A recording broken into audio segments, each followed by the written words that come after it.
Hello everyone, welcome to Tuition Friend, and today we are going to discuss this unit 4 of project management and entrepreneurship. So इस unit का नाम है project financing.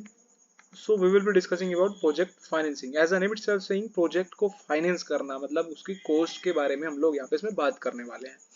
First topic is economic evaluation. That means हम लोग यहाँ पे उसका economic का इवेल्युएट करने वाले हैं. So the financial analysis of a project looks at the project from a limited view point only. इसका मतलब है कि जो फाइनेंशियल एनालिसिस हम लोग करते हैं वो केवल एक लिमिटेड पॉइंट ऑफ व्यू से देखता है किसी भी प्रोजेक्ट को, किसी भी रिवेन्यू को जो एंटर कर रहा है किसी भी प्रोजेक्ट में. ठीक है. The banks will finance a project which ensures a high quality high priority use of region resources. और बैंक भी क्या करते हैं, उस प्रोजेक्ट को फाइनेंस करते हैं जो कि कहीं ना कहीं जिसका जो रिसोर्सेज हैं वो घनत्व में ज़्यादा हो एक रीजन में पर्टिकुलर. ठीक है. तो बेसिकली ये बात कर रहे हैं कि जो फाइनेंशियल एनालिस्ट होता है वो केवल एक लिमिटेड पॉइंट ऑफ व्यू से हमारे पूरे प्रोजेक्ट को देखता है. उसमें हो सकता है कि जो हमारे रिवेन्यूज केवल एंटर कर रहे हैं प्रोजेक्ट के ओनर के अकाउंट में. ठीक है. उसके बाद आता है the economic appraisal looks at a project from the view point of the whole economy. जो लेकिन यहाँ पे इकोनॉमिक अप्रेजल होता है या इकोनॉमिक इवेल्युएशन जिसको हम कह सकते हैं, वो पूरे प्रोजेक्ट को देखता है किससे, होल इकोनॉमी के बेसिस पे. ठीक है. मतलब पूरी पूरी इकोनॉमी बेसिस पे या सोशल बेनिफिट्स के बेसिस पे. स्टेट और द कंट्री, वो सोशल बेनिफिट्स हो सकते हैं स्टेट के भी और कंट्री के भी या एक लोकल रीजन के भी. So the economy aspects of a project can be, economy aspects हम लोग देख सकते हैं क्या क्या हो सकते हैं. First one is increased output of goods and reduction in prices. That means हम लोग यहाँ पे क्या करने वाले हैं, हमारे जो आउटपुट रहेगा गुड्स का वो इंक्रीज होगा और हमारा जो प्राइस का रिडक्शन रहेगा वो मतलब एक तरीके से प्राइस होगा डिक्रीज हो जाएगा. ठीक है. तो यहाँ पर गुड्स का जो आउटपुट है वो तो इंक्रीज हो रहा है और लेकिन प्राइसेस यहाँ पे घट रहे हैं. Then enhance services and generation of additional incomes. That means हम यहाँ पे अपनी जो सर्विसेज हैं और जनरेशन ऑफ इनकम्स हैं उनको भी एनहेंस कर सकते हैं. Increase employment and labour wages. That means हम यहाँ पे इंक्रीज एम्प्लॉयमेंट इंक्रीज करेंगे और यहाँ पे कहीं ना कहीं जो लेबर के वेजेस हैं एक पर्टिकुलर एरिया के, वो वहाँ पर कहीं ना कहीं उनकी आमदनी में भी वृद्धि होगी. Then high earnings for the owners of the capital. That means कहीं ना कहीं हाई अर्निंग्स होने वाली है किसके, जो कि ओनर है किसी भी एक प्रोजेक्ट में कैपिटल लगाने वाला. कौन लगाएगा, जो पर्टिकुलरली उस प्रोजेक्ट का मालिक है जो उस प्रोजेक्ट को बना रहा है. Then higher standard of living of society. That means हमारा जो सोसाइटी का स्टैंडर्ड रहेगा वो भी उस पर्टिकुलर एरिया में बहुत ज़्यादा हो जाएगा. Then increase national income. That means हमारा जो नेशनल इनकम है उसको भी इंक्रीज करता है. Then improved income distribution. कहीं ना कहीं जो हमारा इनकम का डिस्ट्रीब्यूशन है वो भी इंप्रूव हो जाता है. Then foreign exchange savings and inflows. तो इनफ्लोज में भी मदद करता है, फॉरेन एक्सचेंज में भी मदद करता है. आपको पता होगा इनफ्लोज का मतलब क्या होता है, जब किसी भी कंपनी में बाहर से कोई कैश इंटरनल की तरफ फ्लो हो रहा है या अंदर की तरफ बाहर से आ रहा है. Then moving ahead we have another topic that is project cost. Project cost का मतलब होता है जितना भी हमारा टोटल प्रोजेक्ट में कॉस्ट आई है, whether it is fixed capital और वर्किंग कैपिटल. इसके बारे में आपको आगे बताऊंगा इस यूनिट में. देखिए, फाइनेंस ऑफ सोर्सेज देख लेते हैं क्या क्या होते हैं. 75 से 80% जो हमारे पास में फिक्स्ड कैपिटल आता है वो कहाँ से आता है, सेंट्रल गवर्नमेंट के द्वारा या स्टेट गवर्नमेंट के द्वारा ये फाइनेंस किया जाता है. Then 60 to 75% of our working capital would come from commercial banks as working capital loan. That means एक बात समझ के चलिएगा, फिक्स कैपिटल केवल वो होती है जो हम केवल लंबे समय के लिए अपने पास में रख सकते हैं. लंबे समय के लिए हमें या उसमें लोन चुकाने की आवश्यकता नहीं होती है. लेकिन वर्किंग कैपिटल वो होती है जिसको हम छोटे समय के बाद ही हमें उसको चुकता करना होता है. सो कमर्शियल बैंक क्या होते हैं, जल्दी ही वापस या 1 या 2 साल के आपको लोन देते हैं. लेकिन सेंट्रल और स्टेट गवर्नमेंट जो आपको फंड देती है वो कहीं ना कहीं लंबे समय के लिए भी ओन करने के लिए दे सकती है. Then moving ahead we have another topic that is working capital. देख लेते हैं क्या होती है वर्किंग कैपिटल. क्या होती है, इसके अंदर क्या क्या एसेट्स आते हैं, इसके अंदर वैल्यू ऑफ एसेट्स आती है.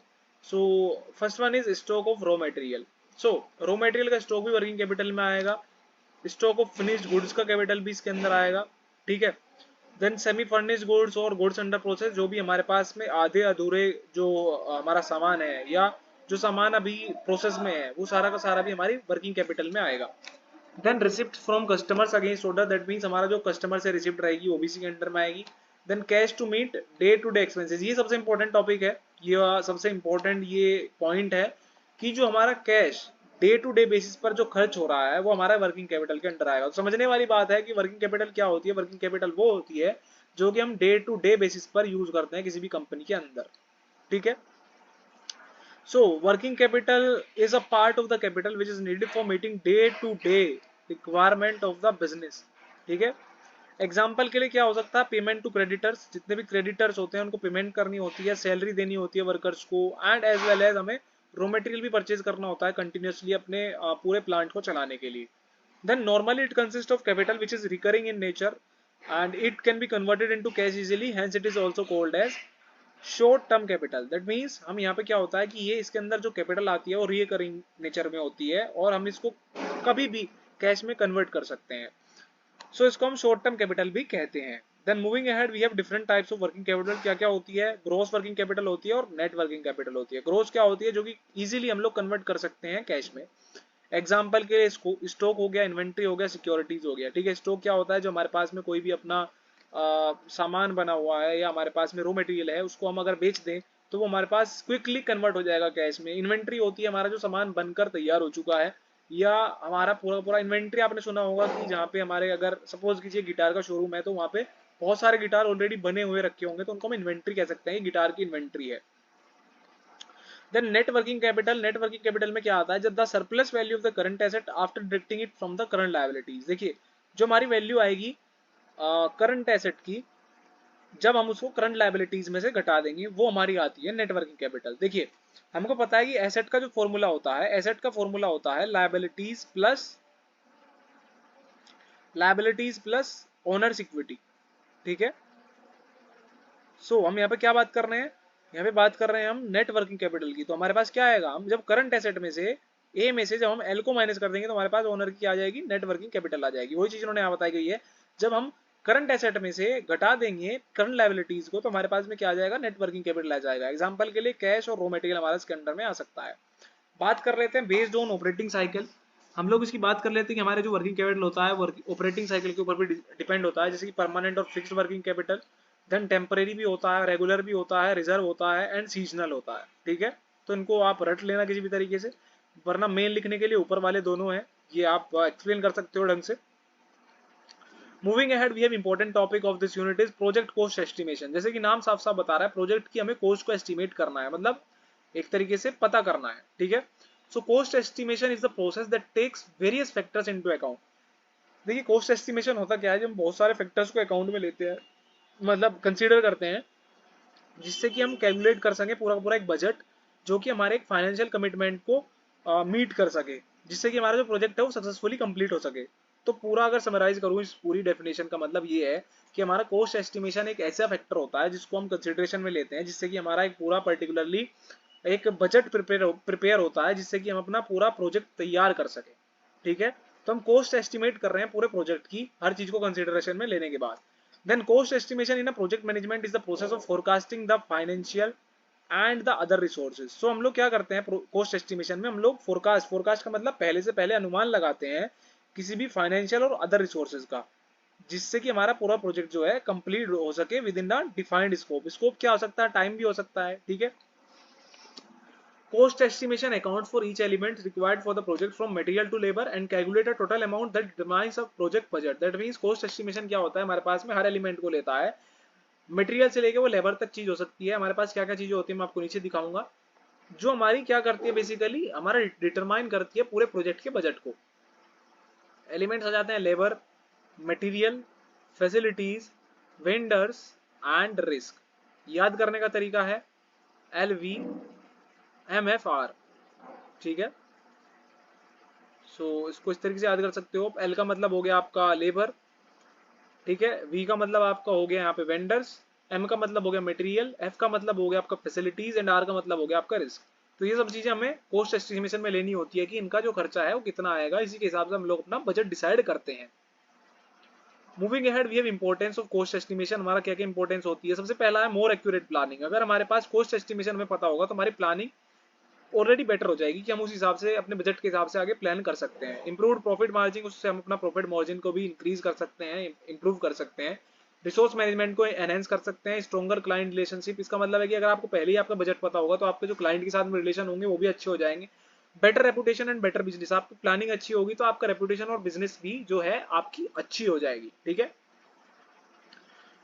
बेसिकली यहाँ पे हमारी 5 तरीके की कुछ कोस्ट एस्टिमेशन टेक्निक बताई गई है। पहली analogous, statistical, bottom up, top down and 3 point. ठीक है, तो ध्यान रखना, एक एक को हम डिस्कस करते हैं। एनालोगस क्या होती है? एनालोगस वो होती है जब हम लोग पूरा अपना एक्चुअल कोस्ट डिसाइड करते हैं, एज्यूम करते हैं, किसके बेसिस पर? जो हमारा पहले कोई प्रोजेक्ट किया गया होगा सेम तरीके का, उसमें जितनी हमारी जो कोस्ट लगी थी। ठीक है, इसका मतलब है कि ये एज्यूम करता है एक्चुअल कोस्ट को प्रीवियस वाले प्रोजेक्ट के as the foundation of estimating cost of current project. मतलब उसको फाउंडेशन, मतलब एक तरीके से उसको अनुमान लगाता है पिछले प्रोजेक्ट के हिसाब से अब के प्रोजेक्ट को कंपेयर करके। ठीक है, देन स्टेटिस्टिकल मॉडलिंग क्या होती है? ये क्या करती है? हमारे जो पिछले प्रोजेक्ट हुए हैं उनका हिस्टोरिकल स्टेटिस्टिकल डेटा लेती है और उससे एक मॉडल तैयार करती है, एक पैरामीटर लेती है उससे कुछ, जिससे हमारा एक मॉडल तैयार होता है। उसके हिसाब से हम लोग अपना कॉस्ट एस्टिमेशन निकालते हैं। ठीक है, देन बॉटम अप एस्टिमेशन क्या होता है? ये हमारी जो एनालिसिस होती है वो क्या करती है? Basically, this analysis supports the idea that the individual goals of each activity or entire work package is of prime importance. Bottom up का आप समझ के चलिए, जब हमारे पास में एक पर्टिकुलर बड़े प्रोजेक्ट को हम छोटे छोटे हिस्सों में कर कर उसको काम में, मतलब उसमें पता करते हैं। ठीक है, एक बड़ा प्रोजेक्ट है, उसको छोटे छोटे हिस्सों में हमने बांट लिया कि पहले ये वाला काम होगा, ये वाला काम होगा, ये इसकी इतनी कॉस्ट आने वाली है, इसकी इतनी कॉस्ट आएगी, उसको हम अगर निकालते हैं तो बॉटम अप एस्टिमेशन होता है। टॉप डाउन का मतलब होता है जब हम लोग छोटे से बड़े की तरफ बढ़ते हैं तो वो टॉप डाउन हो जाता है। ठीक है, this technique is opposite to bottom up analysis. It assumes that the overall budget is determined at the project beginning. इसका मतलब है कि ये पहले ही डिटरमाइन कर लेते हैं कि हमारा जो ओवरऑल बजट है वो प्रोजेक्ट की बिगिनिंग में ही हमको पता चल जाता है। Then 3 point estimation. 3 point estimation में क्या होता है कि हम लोग इसमें it is used in management and information system application for the construction of an approximate probability distribution representing the outcome of the future event. Basically हम लोग इसमें probability distribution का यूज कर रहे हैं, किसके लिए? जिससे कि हमारी जो फ्यूचर के इवेंट्स और जितना भी हमारा आउटकम है उसके बारे में हम लोग पता कर सकें। देन रिक्वायरमेंट्स क्या क्या होती है वर्किंग कैपिटल की? पहली रिक्वायरमेंट हो गई हमको टाइमली पेमेंट और सैलरीज के लिए, मतलब इंश्योर करता है कि टाइमली सब चीजें हो जाएं। ये हमारा किसमें काम होता है? एक तो efficient use of fix assets में भी ये लोग मतलब रिक्वायरमेंट होती है इसकी।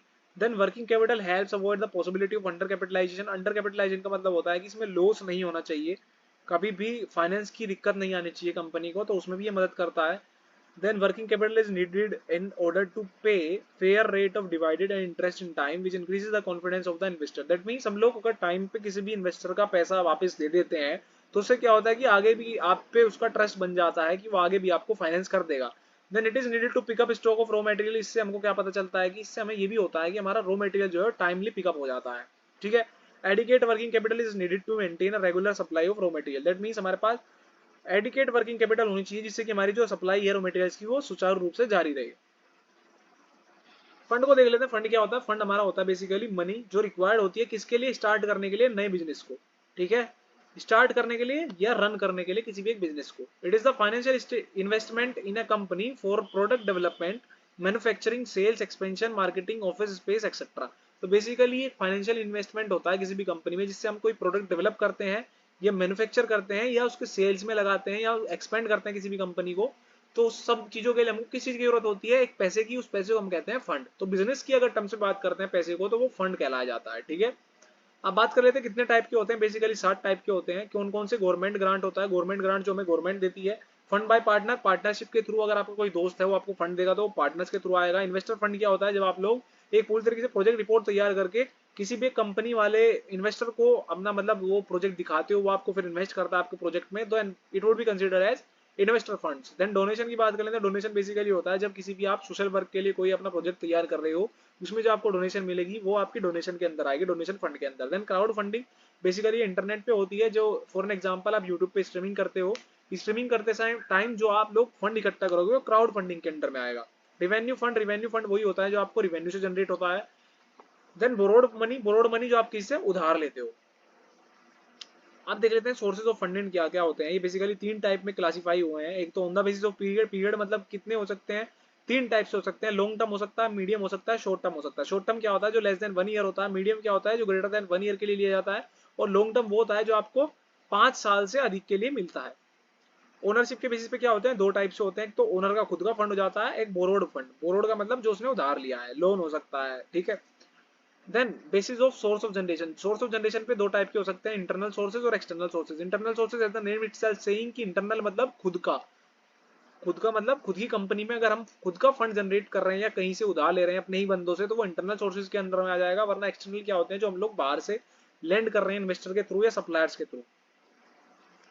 Then next topic is capital budgeting. जैसे कि नाम साफ साफ आपको बता रहा है, कैपिटल बजटिंग मतलब पैसे का बजट, मतलब इन्वेस्टमेंट एंड एक्सपेंडिचर डिसीजन। हम यहाँ पे क्या करते हैं, अपना इन्वेस्टमेंट और जो हमारे पास में कैपिटल है, ठीक है, उसको हम लोग डिसीजन लेते हैं।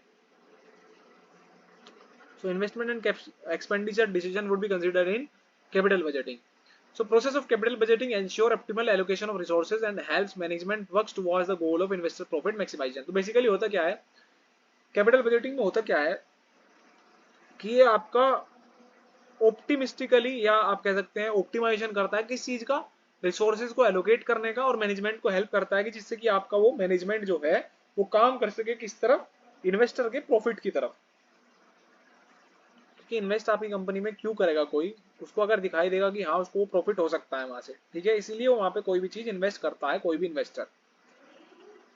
Then it is the process of working of making investment decision in a long term asset. तो क्या होता है, ये प्रोसेस होता है जब हम एक इन्वेस्टमेंट डिसीजन बनाते हैं किसी भी लॉन्ग टर्म एसेट के लिए। Capital budgeting also refers to the total process of generating, evaluating, selecting, following up on the capital expenditure alternative. So capital budgeting हम लोग जनरेटिंग, इवेल्युएटिंग, सेलेक्टिंग और फॉलोइंग अप के लिए भी करते हैं, ठीक है। Then moving ahead we have phases of capital budgeting. Capital budgeting के कुछ फेजेस होते हैं। सबसे पहला है प्लानिंग, एनालिसिस करते हैं, फिर उसका फिर सिलेक्शन करते हैं, फिर फाइनेंसिंग लेते हैं, फिर इंप्लीमेंटेशन स्टेज पे जाते हैं, फिर उसका रिव्यू करते हैं। सो बेसिकली हमारे पास ये 6 तरीके की स्टेज होती है जो या फेज होती है कैपिटल बजटिंग में। एडवांटेजेस क्या क्या हो सकते हैं, एडवांटेज हो सकते हैं हमारा इन्वेस्टमेंट प्लान को इवेल्युएट करता है, आइडेंटिफाई करता है रिस्क को, अवॉइड करता है किसी भी अंडर इन्वेस्टमेंट को, देन कंट्रोल करता है हमारे प्रोजेक्ट के एक्सपेंडिचर खर्चे को, देन ये चूज करता है इन्वेस्टमेंट को वाइजली जिससे कि हमारा प्रॉफिट हो सके, and maximising the overall value of share holder, जिससे कि हमारी शेयर होल्डर की जो वैल्यू है आगे आने वाले समय में वो बढ़ सके। सो लिमिटेशन क्या क्या हो सकते हैं, rely on assumption and estimation. Basically हम इसको प्रैक्टिकल तरीके से नहीं देखते हैं, केवल हम इसको एस्टिमेट करते हैं और एज्यूम करते हैं, ठीक है। Then higher risk that is involve large expenditure, इसमें हायर रिस्क होता है, ठीक है। देन अनसर्टेनिटी होती है, इसके अंदर हमें कोई फिक्स नहीं पता होता कि इसमें प्रॉफिट होगा या लॉस होगा।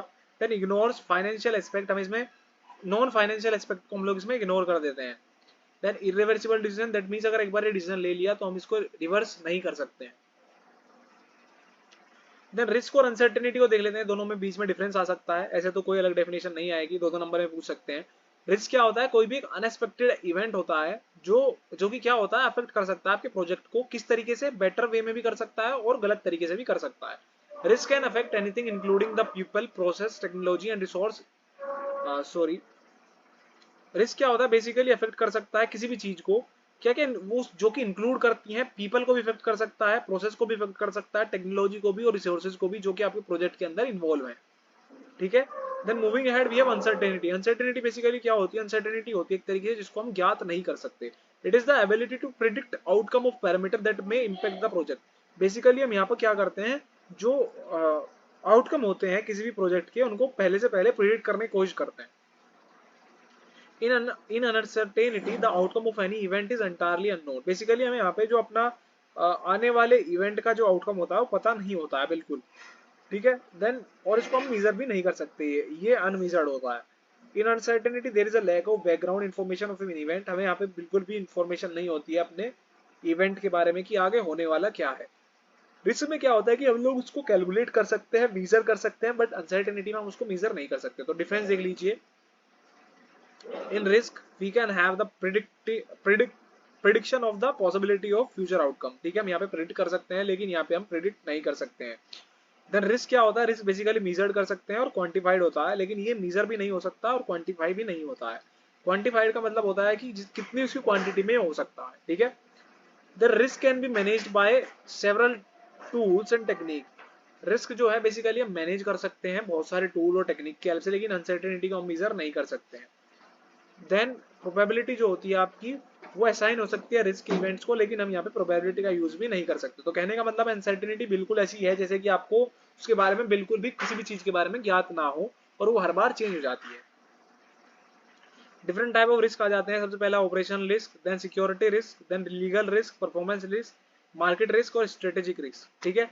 ऑपरेशनल वही होता है जो आपके पर्टिकुलर ऑपरेशन जो आपकी कंपनीज में चल रहा है किसी चीज को बनाने का, उस पूरे को आपका रिस्क में आ सकता है। देन सिक्योरिटी रिस्क हो सकता है कि आपकी जो प्राइवेसी है, डेटा चोरी हो सकता है। देन लीगल रिस्क का मतलब है वही आपकी जो लॉफुल जो एक्टिविटीज है उन पे भी आपका लीगल रिस्क आ सकता है।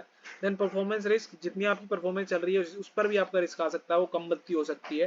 Then market risk is something like आपका वो कितना सेल हो रहा है, कितना ज्यादा आपका वो प्रॉफिट जनरेट करेगा। Then last one is strategic risk. Strategic मतलब आपकी जो स्ट्रेटेजी आप लोग डिसाइड करते हैं उस पर भी आपका रिस्क आ सकता है। So different type of uncertainty आ जाती है। वेरिएशन क्या होता है? वेरिएशन बेसिकली होता है किसी भी, आप सपोज कीजिए रेंज ऑफ पॉसिबल वैल्यूज, हम हमारी जो पॉसिबल वैल्यूज हैं उन पर एक पर्टिकुलरली तरीके से हमें ज्ञात ना होना। समझ के चलिएगा पूरी बात को मैं कहना क्या चाह रहा हूँ। वेरिएशन का मतलब होता है किसी भी चीज में कहने का मतलब अप डाउन होना, ठीक है। तो हम यहाँ पे एक पर्टिकुलरली पॉसिबल वैल्यूज मतलब मान के चलते हैं, लेकिन उनके हिसाब से अगर हमारा रिजल्ट नहीं आता तो वो अनसर्टेनिटी के सेक्टर में आ जाता है। Then foreseen uncertainty, then unforeseen and caught. Foreseen क्या होती है? प्रीवियसली आइडेंटिफाइड अनसर्टेनिटी, जो कि पहले हुई होगी कभी, उसको हम फोरसीन कहते हैं। अनफोरसीन क्या होती है? जो कि अनडिटेक्टेबल होती है, अनआइडेंटिफाइबल होती है प्रोजेक्ट प्लानिंग के टाइम पर, ठीक है। देन काउस क्या होता है? Lack of stable objective assumption and goals. ये किस वजह से होता है? जब हमारे पास में स्टेबल ऑब्जेक्टिव ना हो या एजम्पशन ना हो या कोई भी गोल पर्टिकुलरली हमने सेट ना किया हो। रिस्क मैनेजमेंट का प्रोसेस क्या क्या क्या होता है? सबसे पहले आइडेंटिफाई कर लीजिए रिस्क को, एनालाइज कर लीजिए फिर रिस्क को। पहले कहने का मतलब है कोई भी एक बहुत बड़ा रिस्क है, ठीक है, सपोज कीजिए ये पूरे का पूरा एक रिस्क का हम एग्जांपल ले रहे हैं, ये हमारा पूरा एक रिस्क का एक चार्ट है पूरा पूरा, ठीक है। और ये आने वाले रिस्क, इसमें हमारे पास में कोई एक पर्टिकुलरली रिस्क है। फॉर एन एग्जांपल एक दूसरे कलर से मैं डिनोट कर देता हूँ। ये हमारा एक रिस्क है जो कि आने वाले समय में रिस्क हो सकता है कंपनी को। हम लोग क्या करेंगे? सबसे पहले आइडेंटिफाई करेंगे कौन सा रिस्क हो सकता है। हमने आइडेंटिफाई कर लिया ये वाला रिस्क है, ठीक है, ये पर्टिकुलरली इस कलर का रिस्क है। फिर एनालाइज करते हैं रिस्क को, एनालाइज करेंगे कि ये कैसा रिस्क है, किस तरीके से हमको रिस्क हो सकता है। जैसे हमने ऊपर रिस्क पढ़े हैं, इनमें से हम एनालाइज करेंगे कि ये किस प्रकार का रिस्क है। देन इवेल्युएट करेंगे कितना ज्यादा ये हमको प्रभावित कर सकता है हमारी कंपनी के प्रोडक्शन को। देन ट्रीट करेंगे इस रिस्क को किस तरीके से, अलग अलग मेथड की हेल्प से, स्टेटिस्टिकल मॉडलिंग जितनी भी हमने ऊपर पढ़ी है, प्रोबेबिलिटी की हेल्प से उसको एनालाइज करने के बाद में, इवेल्युएट करने के बाद में उसको किस तरीके से हम लोग ओवरकम कर सकते हैं, उसको ट्रीट करेंगे उस हिसाब से। एंड देन मॉनिटर करेंगे उसको पूरा ट्रीट करने के बाद में, और रिव्यू करेंगे कि कहीं ना कहीं वो अफेक्ट कर रहा है अब भी या नहीं, ठीक है। So this is all about this risk management process. Then moving ahead, we have technique for managing risk in a project. So पहला है ब्रेनस्टॉर्मिंग। ब्रेनस्टॉर्मिंग का मतलब क्या होता है? जब हम लोग रिव्यू करते हैं अपनी डॉक्यूमेंट या हिस्ट्री को सिमिलर प्रोजेक्ट के। रूट कॉज एनालिसिस के अंदर आ जाता है जो हम लोग प्रोजेक्ट की प्रॉब्लम के मतलब रूट कॉज को हम लोग एनालाइज करते हैं। रूट कॉज का मतलब जहां से वो जड़ से जहां प्रॉब्लम वो स्टार्ट हुई है। सोट एनालिसिस का आपको पता होगा, strength, weakness, opportunities and threats के बारे में पता करना। Risk assessment template for IT, that means all risk collected in one place, वो सारा का सारा रिस्क असेसमेंट टेम्पलेट के अंदर आ जाएगा। प्रोबेबिलिटी की हेल्प से भी हम लोग उसको आइडेंटिफाई कर सकते हैं या उसको मैनेज कर सकते हैं। Then risk data quality assessment, that means हमने यहाँ पे अपना जो क्वालिटी जो है रिस्क की वो एक्सेस करते हैं किसकी हेल्प से? डेटा की हेल्प से। Then variance and trend analysis, इसका मतलब है कि हम लोग यहाँ पे वेरिएंस का हेल्प, आपने पढ़ा होगा स्टेटिस्टिक्स में वेरिएंस वगैरह भी निकलता है, तो हम यहाँ पे क्या कर सकते हैं? कंपेयर कर सकते हैं अपने रिजल्ट को एक एक्चुअल रिजल्ट या प्रीवियस रिजल्ट के साथ में, जिससे कि हमारा जो अब का रिजल्ट है जो आने वाला हो सकता है उसको प्रीवियस के साथ में हम लोग कंपेयर करके भी अपना जो मैनेज है उसको रिस्क को कर सकते हैं। देन रिजर्व एनालिसिस का मतलब होता है हम लोग to keep safeguard if risk occurs during ongoing project. इसको क्या होता है? रिजर्व एनालिसिस का मतलब होता है कि हम लोग अपना सेफ रखते हैं प्रोजेक्ट को जो इस समय चल रहा है, जिससे कि हम सपोज करके चलते हैं कि हमारा आने वाले समय में इस प्रोजेक्ट पर रिस्क हो सकता है, तो उसको अवॉइड करने के लिए हम लोग रिजर्व एनालिसिस करते हैं, ठीक है। Then moving ahead we have preparation of projected financial statement. So projected financial statement क्या होता है? ये बेसिकली हमारे पास में okay, so projected financial statement incorporate current trends and expectation to arrive at a financial picture that management believes it can attain as of a future date. So इसका मतलब होता है कि ये बेसिकली फ्यूचर को एक तरीके से एक्सपेक्ट करके चलता है कि हमको कितना ज्यादा हमारा जो फाइनेंशियल स्टेटमेंट है कितना ज्यादा वो घट या बढ़ सकता है, ठीक है। So at a minimum projected financial statement will show a summary level income statement and balance sheet. Basically हम लोग क्या करते हैं, प्रोजेक्ट फाइनेंशियल स्टेटमेंट के अंदर हमारे पास में बेसिकली जो काम आता है वो क्या आता है, इनकम स्टेटमेंट काम आता है और बैलेंस शीट काम में आती है। सो ये कुछ पॉइंट्स हैं इसके बारे में जो लिखे हुए हैं, बेसिकली क्या काम करता है। वेरीफाई करता है रिसिप्ट को, देन वेरीफाई करता है हमारे इंश्योरेंस को, कस्टमर्स इनवॉइसेस के, and then accurate unpaid wages, calculate करता है डिप्रिसिएशन को, value inventory and reconcile bank account. Reconcile का मतलब होता है समाधान करना।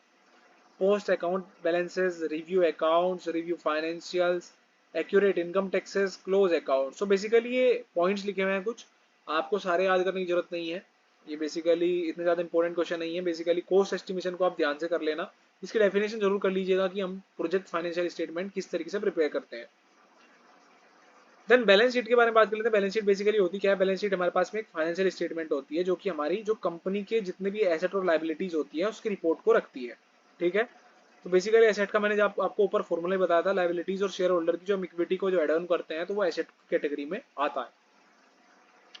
ये इंपॉर्टेंट टूल होता है जिससे हम लोग आउटसाइडर को जो यूज करते हैं, आउटसाइडर लोग जो यूज करते हैं, किस लिए, ताकि वो हमारी कंपनी में इन्वेस्ट करें या ना करें उसको जांच कर सकते हैं इसकी हेल्प से। तो बैलेंस शीट हमारी बहुत ज्यादा इंपॉर्टेंट होती है किसी भी इन्वेस्टर को अट्रैक्ट करने के लिए, क्योंकि इसी के हेल्प से इन्वेस्टर हमारी कंपनी में इन्वेस्ट करेगा। देन ये कुछ इस तरीके से हमारी जो बैलेंस शीट है इस तरीके से क्रिएट की जाती है। हम एक बात ध्यान रखिएगा कि हमारे जो एसेट्स होते हैं वो पर्टिकुलरली लेफ्ट साइड में आते हैं, लायबिलिटीज हमारे पास राइट साइड में लिखी जाती हैं। सो यहाँ पे हमने एसेट लिखा है, कंपनी का नाम लिखा है ऊपर की तरफ में, एंड यहाँ पे ओपनिंग बैलेंस शीट लिखी है और यहाँ पे प्रोजेक्टेड लिखा है या वरना डेट लिखी है, ठीक है। या सपोज कीजिए हम यहाँ पे पूरी नीचे की तरफ मनी लिखने वाले हैं, ठीक है। जितने भी टाइप के एसेट होते हैं हमने सारे के सारे लिख दिए हैं, करंट एसेट, फिक्स एसेट, यहाँ सारे हमने लिख दिए हैं। उसके अंडर में जो जो चीजें आएंगी वो सारी लिख दी हैं और फिर उनको हमने एड ऑन कर लिया है। एक और चीज आप ध्यान में रखिएगा, जब हम लोग एसेट और लाइबिलिटीज को कैलकुलेट कर लेते हैं इस फॉर्मूले में रख के हमको उसको एक तरीके से इक्वल भी शो करना होता है। जब तक वो इक्वल नहीं होगी इसका मतलब है कि आपकी बैलेंस शीट सही तरीके से नहीं बनी है। Then moving ahead we have income statement as the name itself saying income statement, that means हम यहाँ पे जो आय का है अपना विवरण करने वाले हैं। So income statement is one of the three important financial statement used for reporting a company's financial performance over a specific accounting period. That means हमारे पास में जो income statement होता है बेसिकली वो हमारे पास में जो तीन इंपॉर्टेंट फाइनेंशियल स्टेटमेंट होते हैं उसका एक कैटेगरी होती है। उसमें से तीन कौन कौन से हो गए, सबसे पहला बैलेंस शीट हो जाती है, फिर इनकम स्टेटमेंट आ गया, एक फाइनेंशियल स्टेटमेंट था, ठीक है। सो हम लोग क्या करते हैं यहाँ पे हमारी फाइनेंशियल परफॉर्मेंस को एक तरीके से उसका विवरण करते हैं, ठीक है। हाँ, तो जैसे मैंने आपको बताया बेसिकली तीन होते हैं, उसमें एक तो हो गया बैलेंस शीट और दूसरा होता है इसमें statement of cash flow. Cash flow के बारे में हम लोग बात करेंगे, इंटरनल होता है और एक्सटर्नल होता है वो आगे देखेंगे। सो हम लोग इनकम स्टेटमेंट को प्रॉफिट और लॉस का स्टेटमेंट भी कह सकते हैं, क्योंकि इसकी हेल्प से हम लोग डिसाइड करते हैं कि हमारा प्रॉफिट हुआ है या लॉस हुआ है, ठीक है। सो हम इसमें फॉर्मूला हो जाता है नेट इनकम का, क्या हो जाता है, टोटल रिवेन्यू प्लस गेन, ठीक है, कितना रिवेन्यू हमारे पास में आया, कितना गेन हुआ है, माइनस टोटल एक्सपेंसेस, कितना खर्च हुआ है और कितना हमारा लॉस हुआ है। तो उस चीज को हम लोग कैलकुलेट करके हमारा टोटल हम नेट इनकम निकाल सकते हैं किसी भी कंपनी की। सो बेसिकली इन ओवरऑल अगर इसकी समरी निकाली जाए तो बेसिकली इनकम स्टेटमेंट क्या बताता है, हमारे पास में हमारी फाइनेंशियल स्टेटमेंट बताता है किसी भी कंपनी की कि हमको हमारा कितना प्रॉफिट हुआ है, कितना लॉस हुआ है किसी भी कंपनी में। उससे कुछ कंपोनेंट होते हैं जैसे रिवेन्यू हो गया, कॉस्ट ऑफ गुड्स हो गया, कितनी हमारा बिक्री हुई है, ग्रॉस प्रॉफिट कितना हुआ है, ऑपरेटिंग एक्सपेंसेस कितने आए हैं, चलाने के टाइम पे कितना हमें खर्चा लगा है, इनकम कितनी हुई है, operating income, sorry, then other income कितनी खर्चा हुआ है, कितना ज्यादा हम लोगों को कमाई हुई है, देन प्रॉफिट्स, प्रॉफिट्स को भी हम लोग इसमें कंसिडर में लेते हैं, प्रॉफिट और लॉस दोनों इसमें हम लोग कंसिडरेशन में लेते हैं। प्रिपरेशन कैसे करते हैं, सबसे पहले आप लोग एक रिपोर्टिंग पीरियड को सेलेक्ट कर लीजिए। सपोज कीजिए आपको मार्च से लेके और आपको अप्रैल तक के बीच का कोई भी एक अपना इनकम स्टेटमेंट निकालना है, तो आप क्या करोगे, रिपोर्टिंग पीरियड सेलेक्ट कर लिया, देन आप क्या करोगे, प्रोड्यूसर्स ट्रायल बैलेंस शीट, उसके लिए आप एक ट्रायल बैलेंस शीट को प्रोड्यूस करोगे। बैलेंस शीट के अंदर क्या आता है, सारा आपके एसेट लायबिलिटीज की सारी डिटेल्स आती हैं, तो आपको वो बैलेंस शीट भी आपको प्रोड्यूस करनी होगी। देन वर्कआउट रिवेन्यू, आपको रिवेन्यू पे भी काम करना होगा, कितना आपका रिवेन्यू जनरेट हुआ है। देन आपको वो भी कॉस्ट निकालनी होगी कि आपको कितने ज्यादा आपके जो प्रोडक्ट्स हैं वो सेल हुए हैं। देन वर्कआउट ग्रोस मार्जिन, आपको उन पे मार्जिन भी निकालना होगा कितना ज़्यादा प्रॉफिट हुआ है। देन आपकी ऑपरेटिंग एक्सपेंसेस को आपको ऐड करना होगा उसमें। And then calculate income, income को आपको कैलकुलेट करना होगा। इनकम टैक्सेस को आप लोग ऐड कर देंगे उसमें। फिर क्या होता है, आपकी उससे नेट इनकम निकल जाएगी। तो मैंने जैसे आपको बताया टोटल रिवेन्यू में आप गेन ऐड करोगे केवल, और उसको सब्ट्रैक्ट कर दोगे किससे, जितना आपको लॉस हुआ है प्लस आपके जो खर्चे हुए हैं, तो उससे आपका क्या निकल जाएगा, नेट इनकम निकल जाएगी। ठीक है, तो इस तरीके से आप लोग एक इनकम स्टेटमेंट को पता कर सकते हो किसी भी कंपनी के। Next is cash flow statement. So cash flow statement basically होता क्या है, आपके पास में एक फाइनेंशियल स्टेटमेंट का ये एक पार्ट होता है जो कि प्रोवाइड करता है आपको aggregate data regarding the all cash inflows and the company receives from its ongoing operation. देखिए, अगर इसको सिंपल लैंग्वेज में बताया जाए तो बेसिकली कैश फ्लो होता क्या है, आपका कैश फ्लो होता है एक कैश का बहाव, किसमें, कंपनी में। कंपनी में बहाव कैसे हो सकता है, या तो वो इंटरनल हो सकता है, एक्सटर्नल। इंटरनल का मतलब होता है जब कंपनी के पास पैसा आ रहा है। एक्सटर्नल क्या हो सकता है कि आपका जब पैसा कंपनी से बाहर जा रहा है, तो वो कैश फ्लो की कैटेगरी में आएगा। ठीक है, तो वही चीज बताई गई है कि amount of cash and cash equivalent entering and leaving the company, so it is considered as cash flow statement. So दो मेथड होते हैं, एक तो डायरेक्ट होता है, एक इनडायरेक्ट होता है। तो डायरेक्ट के अंदर क्या आता है, जब बेसिकली हम लोग डायरेक्ट कैसे कैलकुलेट करते हैं, डायरेक्ट जो हमारे पास में रिसिप्ट की हेल्प में होता है, या कैश पेमेंट जो हम करते हैं, या रिसिप्ट की जो फॉर्म में हमारे पास में पेमेंट होता है, वो डायरेक्ट मेथड की कैटेगरी में आ जाता है। इनडायरेक्ट में क्या आता है, इनडायरेक्ट में वो आता है जब हम लोग कैलकुलेट करते हैं एडिंग और subtracting difference resulting from non cash transaction. जब हम लोग नॉन कैश ट्रांजेक्शन को सब्ट्रैक्ट करके या एडिशन करके जब हम लोग निकालते हैं अपने नॉन कैश ट्रांजेक्शन को, तब हमारे पास में इनडायरेक्ट कैश फ्लो का पता चलता है। सो इनडायरेक्ट कैश फ्लो कैसे निकल सकता है, नॉन कैश आइटम में क्या क्या इंक्लूड हो सकता है, तो कंपनी के एसेट आ सकते हैं, लायबिलिटीज आ सकती हैं, जो चीजें हम लोग डायरेक्ट कैश की फॉर्मेट में नहीं कैलकुलेट कर सकते। Moving ahead we have objective of cash flow statement, that is measurement of cash. इससे हमारा पता चल जाता है कितना कैश हमारे पास में है, या कितना कैश हमारे पास में बाहर गया है या अंदर आया है। जनरेटिंग इनफ्लो ऑफ कैश, कितना अंदर आया है। देन क्लासिफिकेशन ऑफ एक्टिविटीज, हमारे पास में पता चल जाता है कि एक्टिविटीज हमने कौन कौन सी करी होंगी। फ्यूचर का प्रेडिक्ट कर सकते हैं कि कितना ज्यादा प्रॉफिट होने वाला है।